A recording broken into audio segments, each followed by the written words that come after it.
Hi, everyone, and welcome to today's episode of Reminisce with Ash. Hi, Anush. Thanks for joining me again. In today's episode of Reminisce with Ash, before I get into the episode, I will answer a few questions. And yet again, I'm getting a lot of requests of people asking me to join them or get them on Insta Live along with me. I think that will happen very soon. We will have a section where we will get people to come over and answer some quiz questions sometime later in Reminisce with Ash. We are putting something together. And obviously, today, as I mentioned on my stories, it will be one of those earliest games of my test career. It was, in fact, hi, Sai. I hope you're fine. The third test match of my career. And how is it bowling in small stadium like Bangalore? Okay, Sujit Prasanna is asking me how it is to bowl in Bangalore. Bowling in Bangalore is unbelievable. Forget about the stadium for starters. It is small, but the atmosphere is absolutely electric. And if you're especially playing against RCB, it can sometimes be very, very daunting. But otherwise, when we're playing for India, it's a great atmosphere to bowl in. The ground is a little small, no doubt, but I really enjoy the challenge. Thank you so much, Soumya. And guys, so getting back to today's episode of Reminisce with Ash. Arya, bowling in Mumbai, bowling in Eden, bowling everywhere. It'll be great questions to answer, but we'll do it on a separate episode of Reminisce with Ash because if I go on about different venues, it'll never be ending today. So basically, going back to this test match, it was played in Mumbai, one of my favorite cricket grounds in the entire in the entirety of my career so far. It's got so much history. The Wankhede Stadium, lovely pitch. It's a red soil pitch. Get a lot of bounce. I really enjoy bowling there. Can be really hard to be bowling on the first couple of days in the test match because the margin of error is very, very little and you can go for plenty of runs. But just taking you back, hi Sudarshan. Just taking you back a little bit. Just taking you back a little bit before the series where I made my debut. It was in 2011 where we were playing a one-day series against England, and it was a 5-match ODI series. And in that ODI series, I had done really well. Jadeja was the highest wicket taker; he had taken 11 wickets. I was subsequent, and I was the second highest wicket taker with 10, and that gave me enough push to get into the test side in the following month against the West Indies. I made my debut in Delhi, a very memorable game. Got the cap from VVS Lakshman on the morning of the game, and also went on to play the game in Calcutta. It was a very, very memorable series because I got married between the test match in Delhi and Calcutta, and the third test match was in Mumbai. A very, very memorable test match. Yes, I am going now. Enoda first 100 பத்தி தான் பேச போறேன் Moideen. But Anna, before that, just going to give you a little bit of brief on how the test match panned out. The test match in Mumbai was like we had already won the first two tests. The first one in Delhi where we came back from behind, and then the test at Calcutta where we almost dominated the entire test. And when we went to Mumbai, it looked like the test series had been won, and people were talking about whether it was a dead rubber. But mind you, no test match is a dead rubber as far as I'm concerned. Test cricket is so amazing. And West Indies won the toss and they elected to bat first. Like I said, Wankhede is a very, very tough stadium to be bowling in.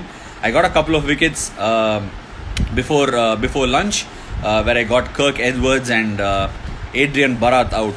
Both of them caught by VVS Lakshman at backward short leg. And then the test match played it out. The pitch was a little damp. It got better. Darren Bravo, one of the finest Caribbean batsmen that I've played against in the recent past. I know you will talk about Chris Gayle and so on and so forth.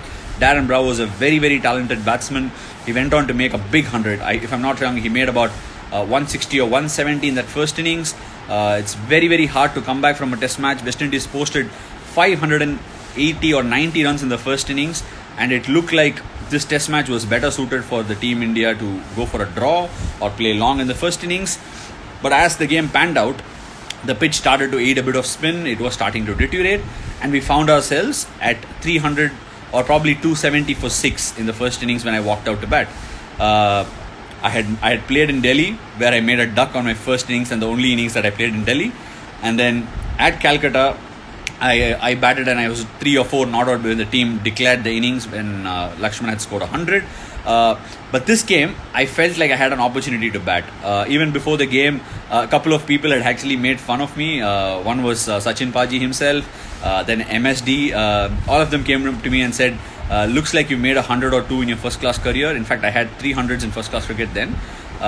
Do you bat? Because we never really seen you bat with any flair in the nets, or it was like, a quiet twirl. They just winded me up and said, can you bat? Let's see if you got any runs in you.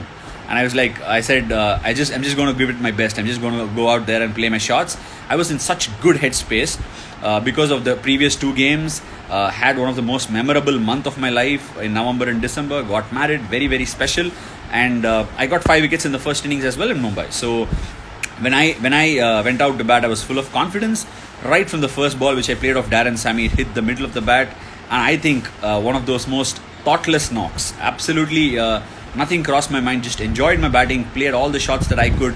Never put a foot wrong. I got my 100 when I late cut Ravi Rampal through gully for a boundary, and the very next ball I tried to pull him and got out, caught at square leg.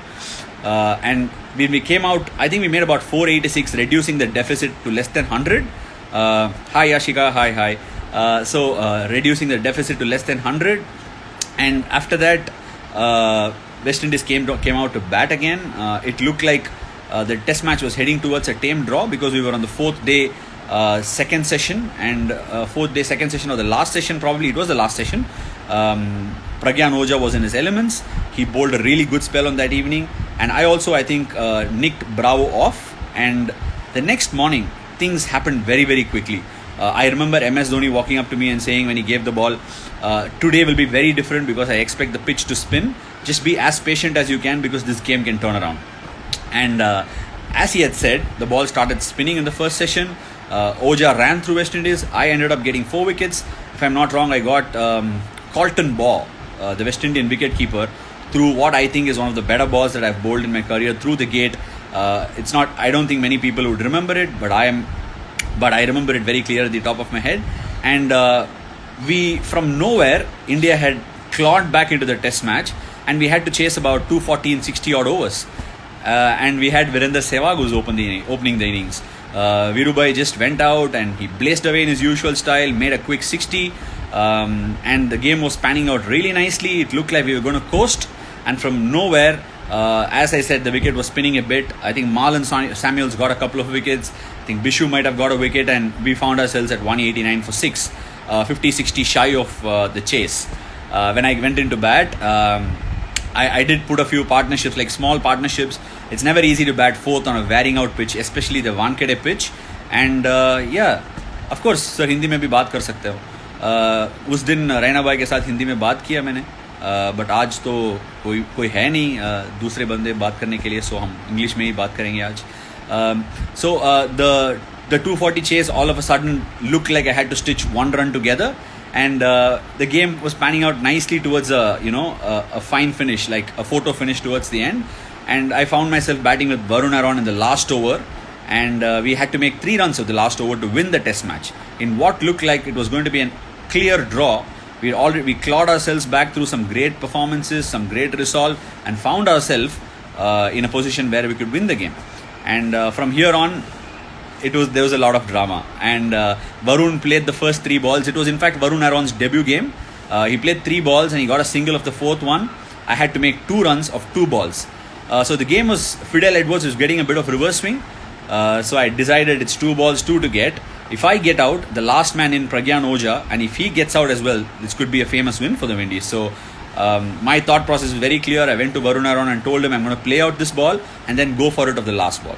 So I defended the penultimate ball of the match, making sure that this game could be only won by India or it could be a draw. The final ball, I tried to whack it for a boundary, couldn't quite connect it.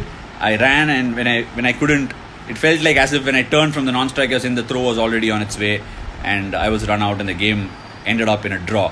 I know a lot of people, because there's 1 run left till today, a lot of people remember this game to be a tight test, but it was not a tight test because we still had 1 wicket in the shed and no more overs to go. So if you guys are ready, and for a fun fact about this game, I'm going to give you one fun fact about this game where it was a sort of a game where I was the first all-rounder, or probably the second all-rounder after Mr. Mankad, to have gone on to get 5 wickets in an innings and also make 100 in the test match. So it was a very, very memorable test match. But after this incident where I sort of drew the game and couldn't quite get back to the second run, I was very new to the international arena, and as I went back to the room, I was new to Twitter as well. Somebody on Twitter asked me, why couldn't you just get back for the second? What's wrong with you? And that sort of a banter going on. And I responded in a very casual manner saying, look, when I turned, it was too late and the ball had already gone to the keeper's head. And I gave an explanation. And as I reached the room, my wife, we were newly married then, and we were sitting in the room, and there were blinkers all over on TV channels saying, Ashwin clarifies, fan lashes out and all that, which is when I truly realized, here I am. I've arrived, and it was completely new. I didn't know how many people were out there to actually throw all those hurl all those abuses at you and get going, and it was new, and I knew I had arrived, and I needed to deal with all these sort of things, and I was very careful from there on about what I have been saying. Clearly, it seemed like something, and I found myself all over the news, not for the great game or the eventual man of the series I got, but immediate news was all about this fan lashing out on me, giving an excuse on Twitter or whatever it is. So that's it on Reminisce with Ash for today. I hope you enjoyed this one, and like I promised, I will take a few questions if any of you have any questions, and if you're going to make fun of me, I'm not going to clearly respond, so make sure your questions are worthy. Okay, so I need to understand what you're saying. Bowling, small tips on bowl carom ball. Okay, it's very simple. You have to grip the ball like you play carom with your middle finger and try and roll it out from the front. That's how you bowl a carom ball. Thanks, Sai. I hope you enjoyed it, and hope the lockdown in the UK is treating you well. Hopefully we can get out of this very well. Toughest batsman to bowl to in T20. I'll always rate MS Dhoni to be one of the greatest T20 batsmen, especially towards the end. But I've just bowled a few innings at him and managed to be pretty decent, so I take a lot of pride in that. Favorite TN city other than Chennai? I have to say Dindukal, because I play for Dindukal Dragons in the TNPL, but truth be told, I like Coimbatore as well. Working on any new type of ball as of now. I'm just working on whatever bowling I can do inside the house. There's not much I can do. Any superstitions I follow before the match? I do my rigorous preparations, and not quite on for any particular superstitions. I've tried to work heavily on not having one, because I think it can consume you over a period of time. My height is 6'2", sir. I don't know what your name is. Speak Hindi, sir. Make impact on people. Oh, okay. क्यों sir? English में impact नहीं होगा या तमिल में भी नहीं होगा क्या? ठीक है, हिंदी में भी बात करेंगे. और अगर किसी को मेरा हिंदी सुन के हंसना है तो कर लो, मैं कभी कभी बात करूँगा हिंदी में भी. தமிழில் பேசணுமா? ஓகே, என்ன பேசணும், என்ன கேள்வி எதுவுமே இல்லையே. Okay, do you want to talk about the trick ball? Which trick ball? Trying for T20 World Cup, definitely I would like to try and win a World Cup for India, and if it's a T20 World Cup, nothing like it, I'd love to do so. நான் தமிழில் பேசி பார்த்ததே இல்லையாப்பா. சரி, okay, right, தமிழில் பேசிட்டேன். Tips for flipper ball. Sir, I haven't bowled a flipper. The best flipper that one can bowl is bowled by Shane Warne. He'd be better suited. The TNPL ball. Okay. Okay, I'm not getting a lot of great questions. Some of you are making fun of me. Some people that I know are also making fun of me. Okay, right. Thank you, Coach Arav. Very impressed. I got your message. Favourite batsman बताओ Australia से. ठीक है, Australia से actually Australian team के साथ खेलना बहुत मुश्किल है. वो बहुत कॉम्पिटिटिव टीम है.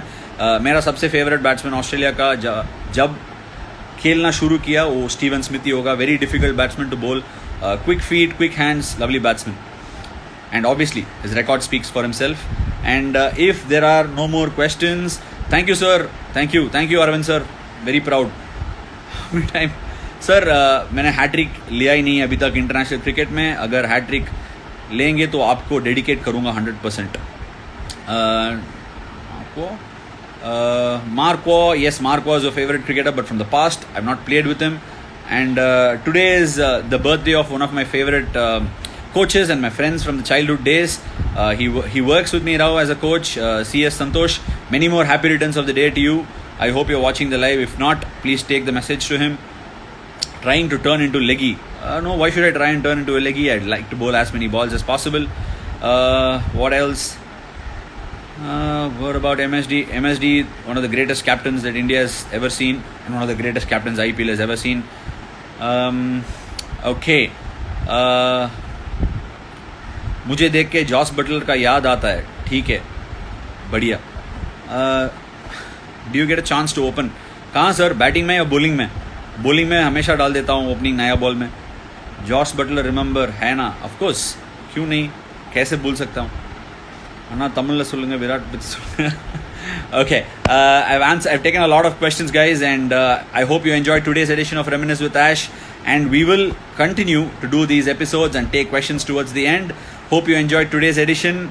I will definitely see you tomorrow with a very interesting game and a very favorite game of mine. Hope you enjoyed today. See you soon. Take care. Bye bye.